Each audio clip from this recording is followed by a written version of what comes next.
Hello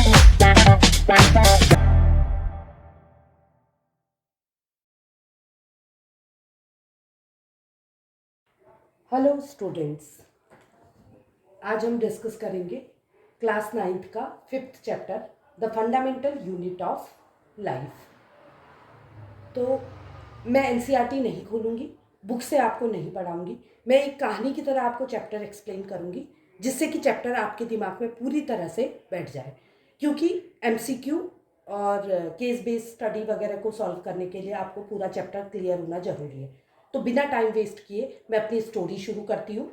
तो यहाँ पर को मैं लिविंग थिंग और नॉन लिविंग थिंग पर एक कहानी स्टार्ट करती हूँ। तो नॉन लिविंग थिंग का मेरा एग्जाम्पल है हाउस, और लिविंग थिंग में मैंने एग्जाम्पल लिया है एक ट्री और ह्यूमन बीइंग।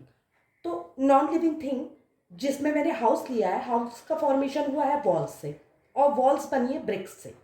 तो अगर मैं हाउस की प्रॉपर्टी बताना चाहूँ तो जो ब्रिक्स की प्रॉपर्टी है वही हाउस की प्रॉपर्टी होगी। अगर ब्रिक्स पक्की हैं, ईंटें पक्की हैं, पत्थर पक्का है, तो हाउस भी पक्का बनेगा। अगर ये कच्चा है तो ये भी कच्चा बनेगा। सिमिलरली जैसे एक हाउस जो है वो ब्रिक से बना है, वैसे ही सारे लिविंग ऑर्गेनिज्म सेल से बने हैं, उनका फॉर्मेशन सेल से हुआ है। तो जो प्रॉपर्टी सेल्स की होगी वही लिविंग ऑर्गेनिज्म की प्रॉपर्टी होगी। अब एक और फैक्ट आपको बताना चाहती हूँ कि जो सेल होते हैं वो माइक्रोस्कोपिक होते हैं, मतलब नेकेड आई से विजिबल नहीं होते हैं। तो इससे क्या पता लगता है मुझे, इतना बड़ा ह्यूमन बीइंग या इतना बड़ा स्ट्रक्चर एक सेल से तो बन नहीं सकता। इसका मतलब इसमें करोड़ों सेल यूज हुए हैं। ठीक है, तो करोड़ों सेल यूज हुए हैं, तो उन करोड़ों सेल को हम क्या कहेंगे? एक सेल को हम सेल कहते हैं, तो सेल के गुच्छे को हम टिश्यू कहते हैं।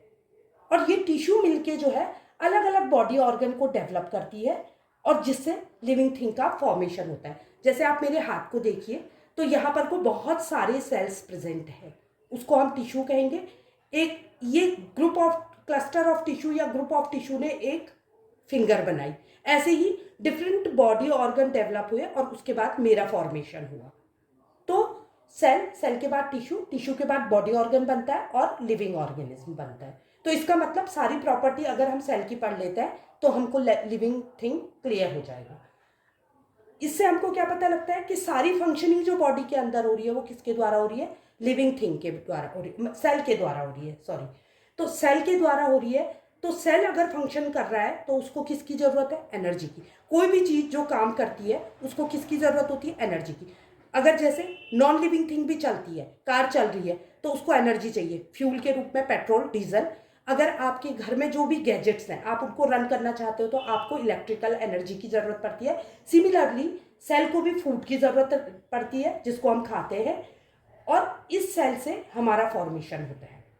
अब अगर मुझे सेल को समझना है तो उसके टाइप्स को समझना भी जरूरी है। सेल जो होते हैं दो तरह के होते हैं, एक प्रोकैरियोटिक सेल होता है, एक यूकैरियोटिक सेल होता है। इनका डिफ्रेंसिएशन मैं नेक्स्ट वीडियो में एक्सप्लेन करूंगी। और इनके द्वारा बनने वाले जो ऑर्गेनिज्म होते हैं वो भी दो कैटेगरी में बटे रहते हैं, एक यूनिसेलुलर ऑर्गेनिज्म, एक होता है मल्टीसेलुलर ऑर्गेनिज्म।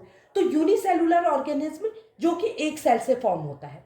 तो ऑब्वियसली मैंने आपको पहले ही बताया था कि अकेला सेल जो होता है वो माइक्रोस्कोपिक होता है, मतलब बहुत छोटा होता है। तो वो ऑर्गेनिज्म जो बनाएगा वो भी बहुत छोटा होगा, मतलब वो माइक्रो ऑर्गेनिज्म होगा। तो ऐसे माइक्रो ऑर्गेनिज्म जो यूनिसेलुलर होता है उनके एग्जाम्पल है। अब इसकी भी मैं आपको ट्रिक दे रही हूँ जिससे कि आप यही वीडियो में ही इसको लर्न कर लें। ABC उल्टा डी।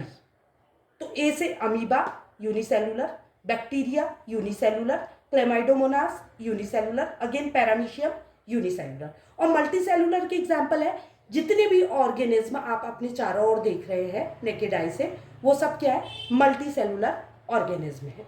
तो यहाँ पर को मैंने आपको सेल का एक इंट्रोडक्टरी वीडियो दिया। अगर आपको पसंद आया तो लाइक, सब्सक्राइब और शेयर करें। और सेल के स्ट्रक्चर को मैं नेक्स्ट वीडियो में डिस्क्राइब करूंगी। Thank you.